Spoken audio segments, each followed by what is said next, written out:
It's your boy Tone 202 coming at you one more again. A little sleepy, a little sleepy. Ooh, you guys know I like to jam a little bit, so let's throw some jam.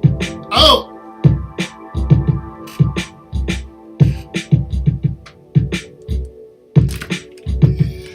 my dance moves. They suck. That's why I don't go to the club no more. My dance moves.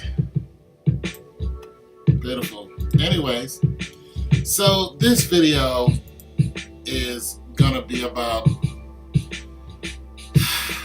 women in tattoos. Now, I know you women are gonna be like, well, I got a tattoo. So what? I don't care if you like me or not. Yiggity yaggity yak yak. And that's fine. And there's a lot of men who like women with tattoos. But here's the thing about tattoos. Here's the thing. Especially now that it's such a trend. For one, I know you guys ain't gonna like this, but the Bible says don't put strange markings on your body. Because your body belongs to God. So you guys deal with that however you want, but it is in the scriptures. Not to put strange markings on your body. Now, of course, culturally, people have been doing this for, ever since people have been here. And I'm not saying somebody is in sin, I'm saying that you should read the word and interpret it and pray about it. That's what I'm saying. Now, my preference, I've dated women with tattoos, and some of them would have like a little ankle tattoo or a little something on their, the lower leg or something like that, or just, maybe a little heart, or I don't know, just a little, and it didn't bother me. I wasn't like, oh, I can't, you can't be my woman because, but the ones with the big old white plow here, I don't care how pretty you are. If I see that, it turns me off immediately. Because I have to look at that every day. Now, there are guys who are just like, yeah, give me a tatted chick. They live that tatted life.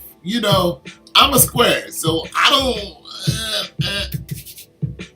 live that life. Now, I like a woman with some edge. I like a woman who can stand up and hold her own. There's no doubt about that. But it has nothing to do with having a tattoo. I find some tattoos very, very unappealing. And I often wonder why you do them. Now, I saw a woman the other day. She had a tattoo. She had a couple of them. She had like a rose or something. And then she, down her arm, she had her son's name. Then she had a picture. And, she was ex-military. I was like, okay, well, that's the way it is. But did I find that attractive? Absolutely not. I find it a good icebreaker because I was like, yo, what's your tattoo read? You know what I'm saying? So it's a good icebreaker. But as for me, just me and my preference, I don't wear any tattoos. I don't really want my woman to have any tattoos. But then again, I don't have a woman, so we ain't got to worry about that. I'm just saying as a preference, ladies, you might want to think about that. If your man's got them and you want to, rock with him, I mean, that's the life y'all live. You know what I'm saying? Especially some of these tattoos that people are getting, they represent, affiliations that I can't see myself going along with. They represent activity that I would never find myself in on purpose. It would have to be like I have no other choice but to live like this type of thing for me, which anybody can turn into anything if they wanted to. But I choose a very quiet and stable lifestyle. I don't want, people coming at me on all angles, and the angles that they do come at me now on, I've been able to handle myself and either, get out of it one way or another. So some of these tattoos have affiliations. Some people see those tattoos trigger them in one way or another. I don't want to participate in that. I don't want my woman participating in that. Of course, I wouldn't choose, that woman. But nonetheless, this is just what I'm saying when I see him. And, so there might be other men out there that might look at somebody with certain tattoos and say, not for me. The thing about them is you can't get rid of them. There are plenty of people who get tattooed and they're like, I shouldn't have done that. You know what I'm saying?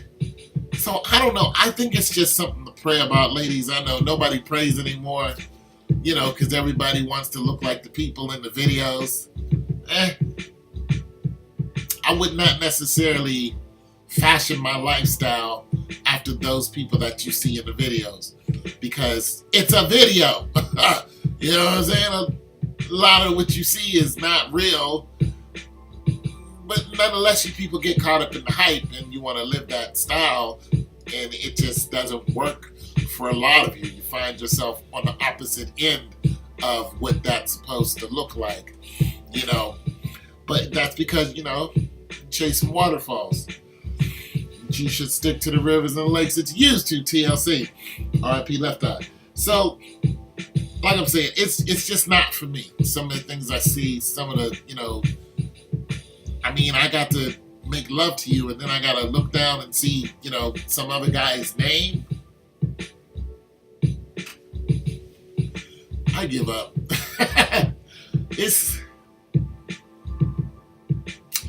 That's not going to work with me in any shape, form, or fashion.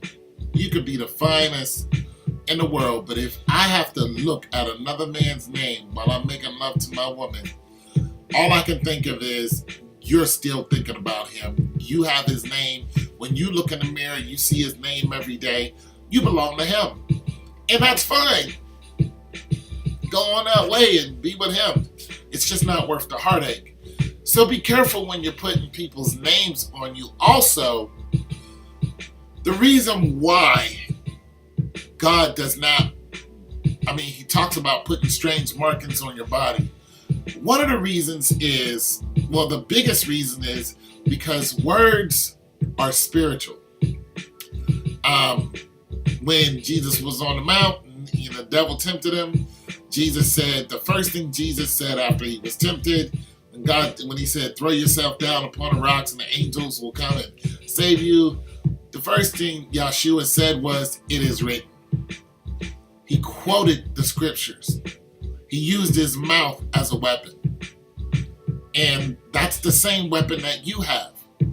But the reason why it's so powerful is because, one, your will, and two, the words are alive. That's why it's called the living word. So when you speak things, you can speak them into existence. Also, if you have certain words coming out of your radio, coming out of your video, coming out of your TV, those words, spirits are bind to them. So if you're wearing those words, spirits are bound to them. You understand what I'm saying? It could be a form of, it could be a dangerous practice that you're not even aware of. And then when you find that, you're having hardships in your life, it's because you attracted those spirits. And you did it unwittingly. You didn't know. And then when you finally knew, you're like, how can I get rid of this? You're trying to pray these spirits out of your life, out of your house. You know what I'm saying? You waking up and these, spirits are bothering you every day. Guess what? You invited them into your house. You invited them, not only that, into your body. So then you find yourself doing things that you normally wouldn't do.